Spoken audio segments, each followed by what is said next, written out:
Okay everyone, new Stormbringer issues have arrived, which is pretty exciting at the moment because it's 35, 36, 37, 38, but then it's also got the Skin Bombardier issue, special issue that if you're on premium you get to purchase basically. So I'm really looking forward to going through these issues. I haven't got round to building my Moon Clan from last time because unfortunately I'm really going through the house at the moment. We're looking at potentially moving, so I'm well behind on my miniature building. In fact, my office is looking sad at the moment because all of my models have been packed away, ready for basically house photos. You know, I'm proud of my miniature collection, but they make things, there's no other way to put it, they can make things look cluttered if you're having pictures of your house taken to sell it. Anyway, so I've been doing quite a few interesting things over the last few weeks, so wearing myself out. You can probably see I'm completely drained of all energy now. But you know what, it's going to be worth it in the end. Right, so what we've got here is issue number 35.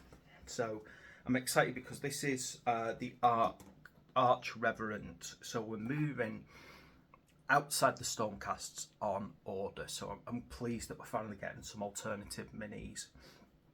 So these look beautiful, by the way. I like the look of them. These look basically Sylvaneth. They look basically like the elf version of Harold from Fallout.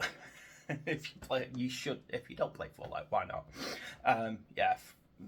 By the time he's kind of heading towards Fallout, Fallout 3 was it, where he's completely morphed into the tree, getting there. Anyway, so they look gorgeous from a faction point of view. They are obviously offshoot of Tree Men from the old Warhammer faction, but they look unique for. I'm gonna call them forest elementals because I think that's a good generic term for that kind of creature. Rather than being kind of all thick and bulky, they appear very sort of flexible. So I like that kind of difference. You know, when a lot of people do tree elementals, they're big, brutish, bulky things with very little movability. These look like they could come at you really fast. Okay, there's a little bit of a story about Venom. So this is part 3 of Venom, and we'll be up to part 3 of that little story already. And let's have a look here. A little bit of celestial history. You got that huge dragon ogre there, which I believe represents the kind of I suppose the avatar of destruction, isn't it? He's like the main destruction thing that they all follow. I find that quite interesting that this is like the focus for destruction, even though that is traditionally a chaotic beast. So I find that quite interesting as well.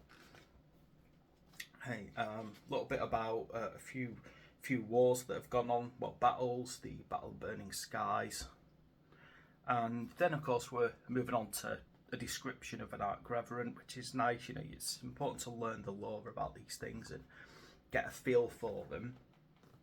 I'll be interested to see if the model has any variation or if you can only build it one way.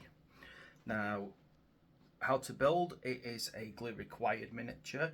I'm just having a quick look because sometimes by this point they're telling us the alternatives you can build. So let me just read through carefully. Right, so there's nothing to suggest that it's an alternative build, just looking there, but you know, I'll have a good look before I do the build.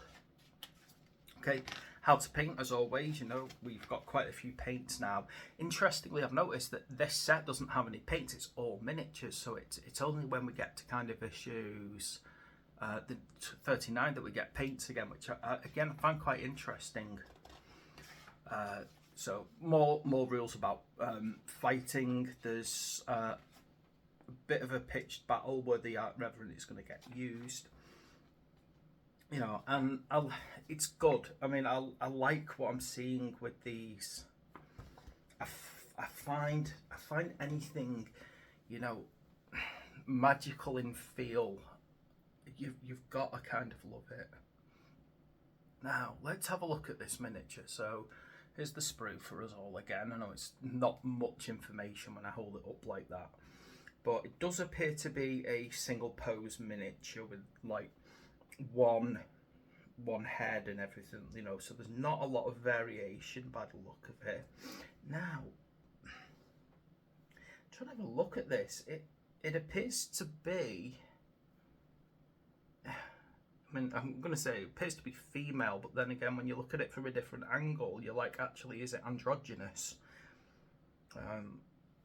Because, you know, that's a tree.